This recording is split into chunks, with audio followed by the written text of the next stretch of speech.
Alright, so now I'm going to start the assembly on our CR-10, and I figured I'll video it exactly how I'm doing it. So this is everything that we unboxed previously. Got all the different tools and Allen wrench over here. That's cool. Got my control unit. That's going to go to the side. Before I go too far, before I forget, on the side of the control box, and this is something to take note of. I know there's other videos to talk about it, but it's just a reminder. These come with the ability to run on 220 or 110. So make sure that you have it set to 110 before you plug anything in. We're not going to plug anything in right away, but want to make sure I pointed that out as I put this aside here. So I'm just going to pull the things out of the box here. These are the brackets that hold the vertical Z-axis to the base. These are some upgrade parts that we'll probably get to at some point. I'm just going to put it together. This is our backup hot end. I'm going to put these aside because we're not going to need these right away. This is the other. These are the bolts to the base. And the other T on the side. Okay. Cable, we don't need that right now. Here are the other cables, don't need those right now. We'll put all those aside. And then here's another bunch of parts that we don't need right now. Alright, cool. So let's do this. So, first thing I'm going to do is I want to rearrange this a little bit so it's close to the camera. I'm going to bring our base over here. So this is the base plate. See the stepper motor on the back. This machine has been used, so it's not exactly the cleanest right now. Here are the mounting holes for the vertical. The stepper motor should go. Let's take a look here and make sure. So I'm just doing this the way. Yes, that makes sense. Alright, so hot end towards me, stepper motor on the Y in the back.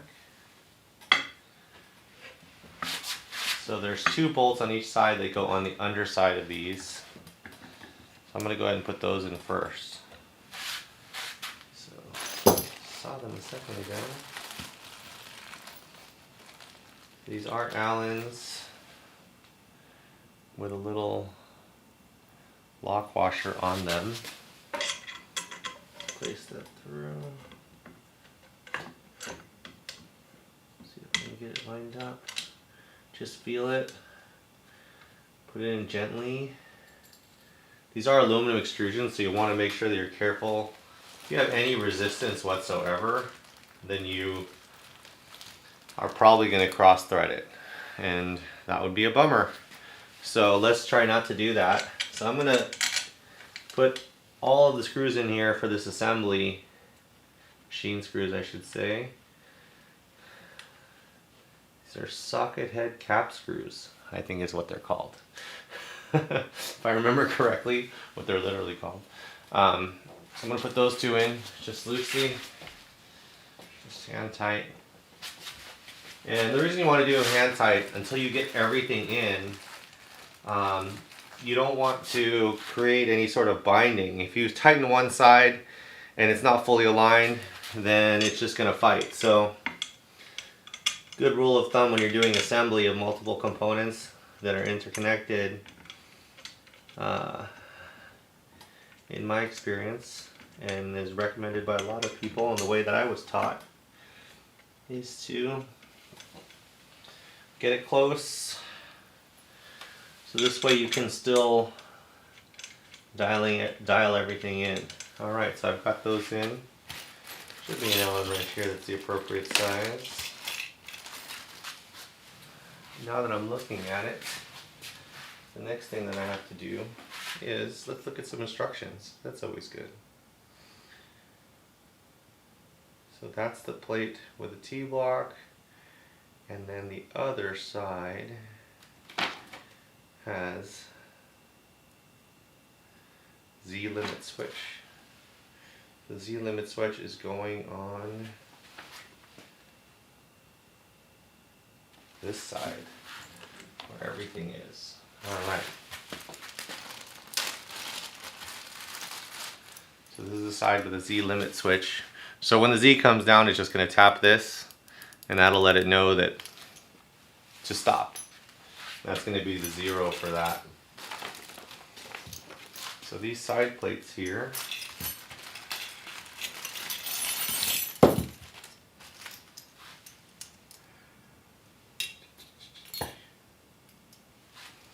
alright.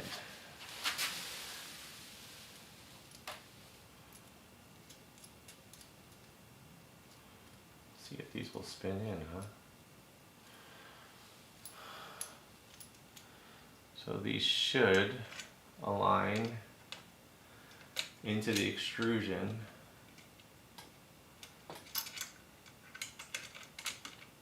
Let's see, there you go.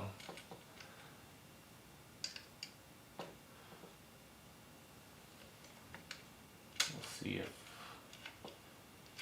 we can get these to catch as they are. So that one twisted, that's nice. So you have to loosen a little bit so that the T will get in there and grab onto the extrusion. So I'm going to snug this, make sure this is aligned here, and I'm going to put the other side on with the Z. So I still have my vertical still just snug, so I'm not going to lift it from the Z. I can put these in a little bit more.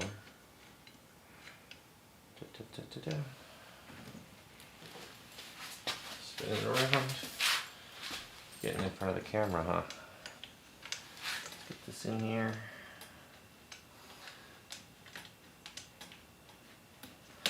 So just so you guys, give you guys, fill you in on what we're still doing. So we've printed a few hundred more face shields this week.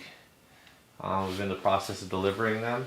We're really excited because having this machine as well as the Ender 3 will give us the ability to not only print more just because we have more machines, but the larger build volume on these. Right now, majority of the work that's been done has been going through our little monoprice minis, and so the face shields we've been building have had to be 2-piece instead of 1-piece, so it's just a little bit more complicated than it needs to be, and just not as clean as it could be.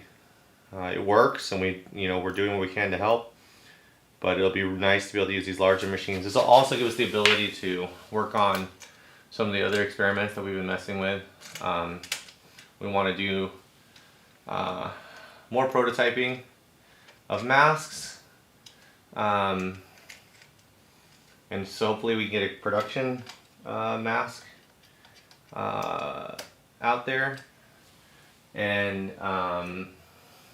this will allow us to do that because the masks that we've been doing I've been able to set up are a little bit smaller scaled down, so definitely be helpful. So I got this snug down on the bottom. Got the horizontal one here. I'll tighten this down so it's square. And we'll have this side aligned.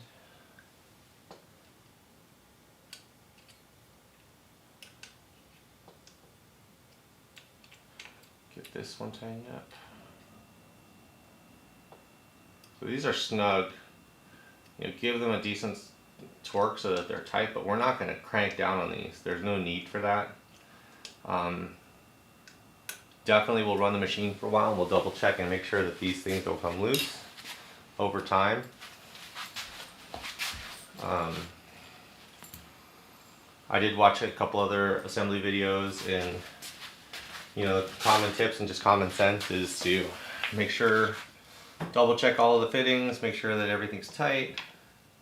Not just the things that we're assembling, but let's make sure that belt alignments, any of the other hardware, things like that. We'll check and make sure that all those things are nice and snug. So I got the bottom tightened up there, horizontal's tight here, alignment looks good, everything looks squared up. So now I can tighten these.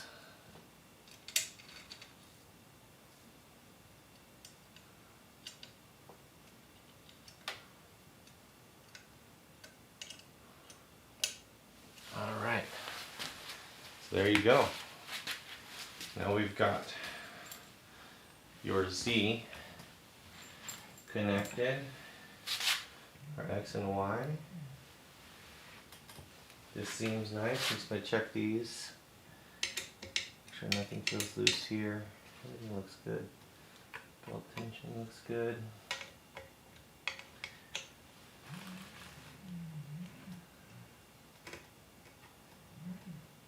There's a nice roll to it. No binding. These look good. Well, can I override the stepper on this? Don't want to force it. Alright. Looks pretty good. So there you go. That's the main physical bolting together. The next thing we're going to do is connect all the cables.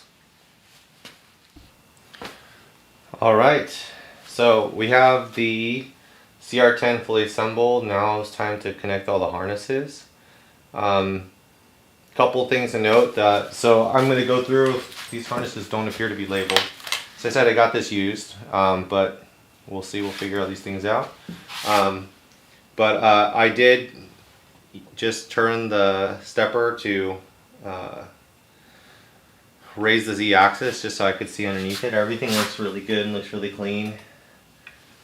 And so now we're going to start to connect things. Let's figure it out. So I have harnesses here, power cable, we're not going to do that yet, and I've got the control box. So let's see what it says on top. Air connector, outer connector position, interconnect, okay. Pretty standard stuff. Alright, so I'm going to set this down over here. We're going to look and see. So first things first, this harness, as you can see, connects to the extruder. And so this is not telling me which one is which. Oh, but they're different, so it has to be this one. Haha. Alright, so this one goes on here. Push it in, make sure it's aligned well. Push it in gently. You want to be careful. If you're misaligned, it will fight you. You also might push the pins in, and then that is not going to be very much fun. So I've got step one. I've got that connected in. That's the extruder. The next cable I've got, this is for the heated bed. And I can see why these are the heavier cables that are tied in here, because they carry more current. So those two bad boys are on there. Alright, and then let's see if we can figure out what these other harnesses are for. So this one says EXX. Alright, so this is probably for this bad boy. This is going to control your X-axis is going here side to side. So let's see where the plugs are.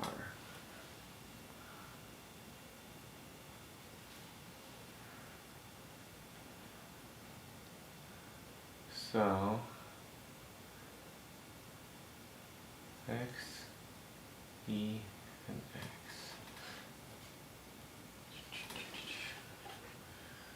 So this one should go here.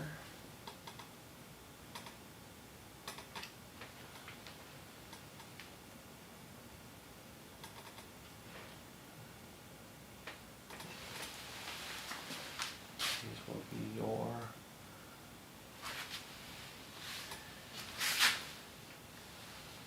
X stepper, your X limit switches. So this one will go in here.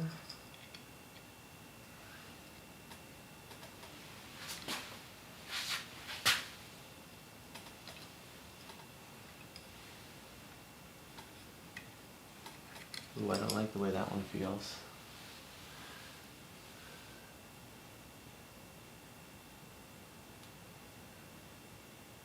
Yeah, so it should go right here.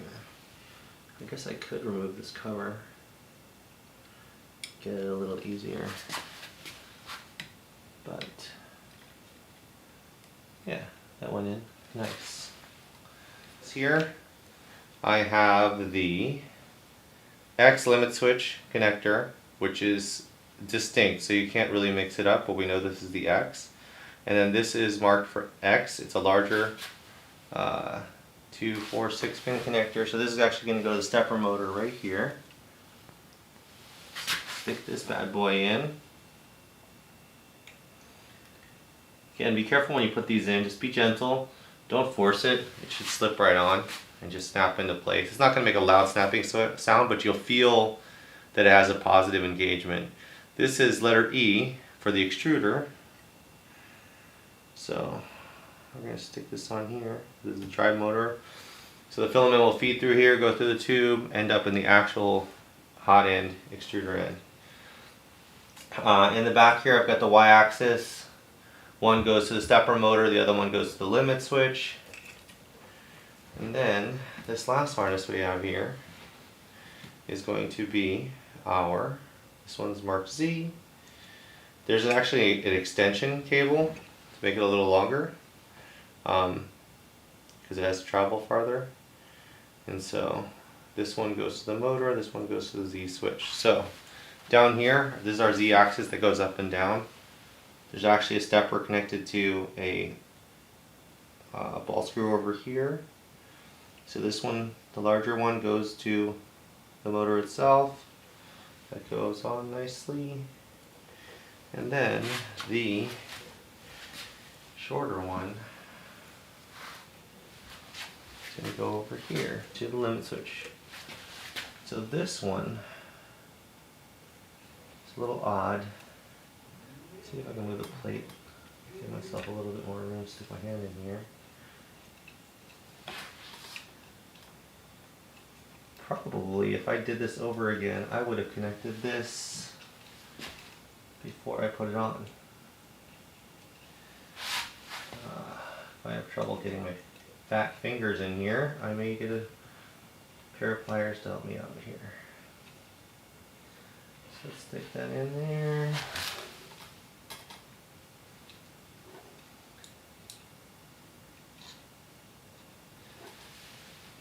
Da, da, da, da. It's taking forever. It's really awkward for my big fat hands. There we go. The Z is on. We're good. Everything is wired up. Next thing we're going to do is power it up and send it home.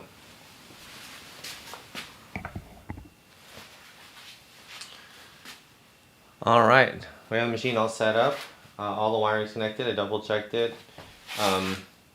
Off video, I just put the little tool holder that the guy gave me with it.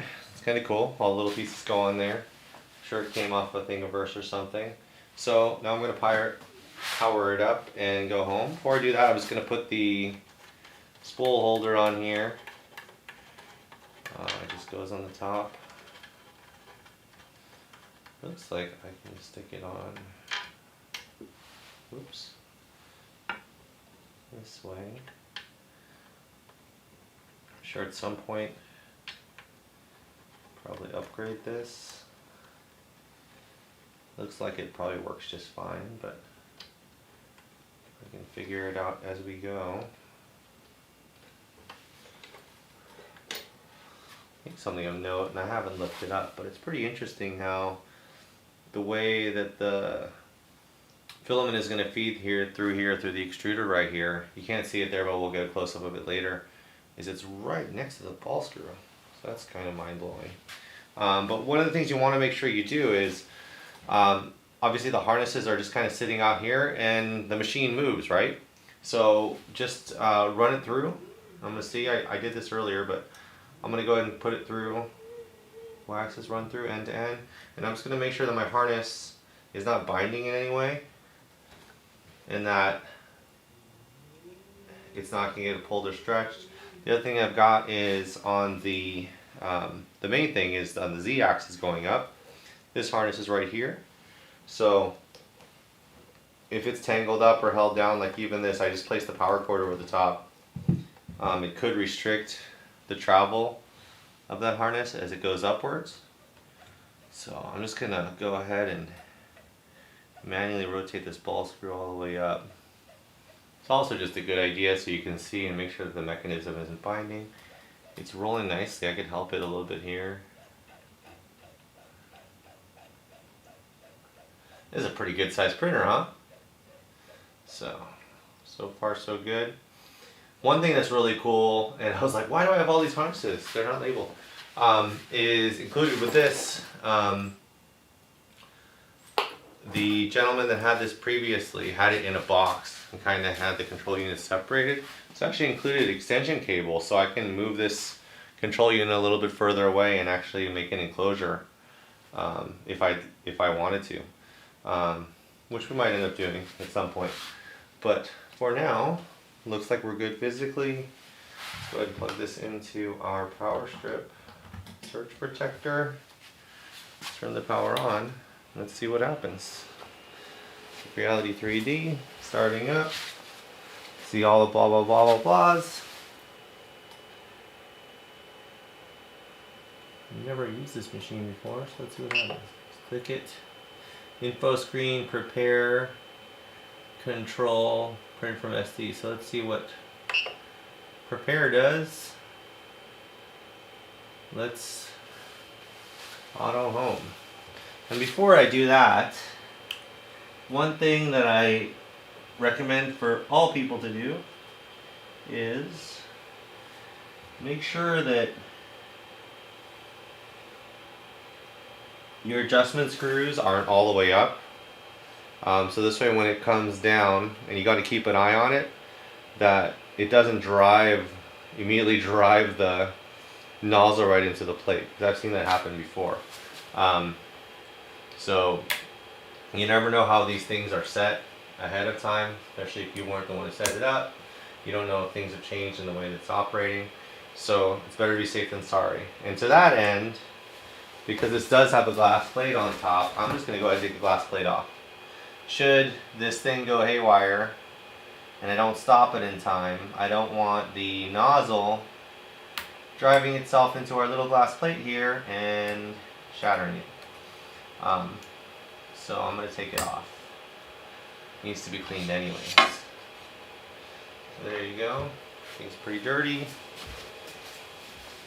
I'm going to go ahead and go here again. Press it in and then go to prepare. And I'm going to go to auto home. So there you go. It homed the X. Now it's bringing the Z down. Nice and slow.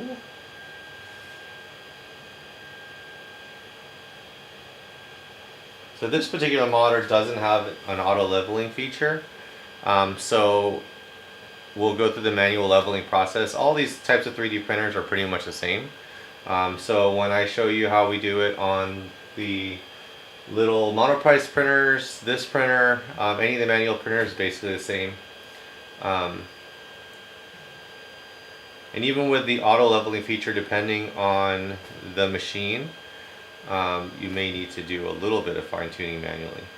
But this thing's cruising along.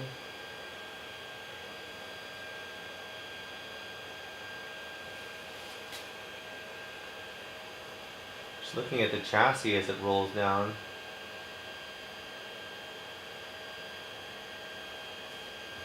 Looks pretty square. Things are rolling along. Just gonna get down here and look at the nozzle. See how close it gets to this bed when it hits the limit switch. Okay, so there's plenty of space. It looks like the gentleman that had this before me went ahead and cranked these all the way down. So that I could raise them up when I do a leveling. So, there you go. It is 0000. Okay, so I'm going to go in again. I just want to do this again. So I'm going to go to prepare, just because I'd like to see it go through for my own. And this has the option to actually disable steppers. And when you disable the steppers, that means that I'm going to be able to override them. So I should be able to now slide, yep, I can slide the y-axis out. I'm just going to slide it halfway out so it's not too crazy. I'm going to go ahead and raise this ball screw again just a little bit. I'm just going to move this over. Alright, now let's see, and we're just going to go back to prepare, and we will auto home again, just so we can see how it does it. So, x-axis going to home, y-axis going to home, z-axis is going to drop down and go to home. Perfect, that's exactly what we want. So the next step is going to be for us to level the bed, and I'll go over that next.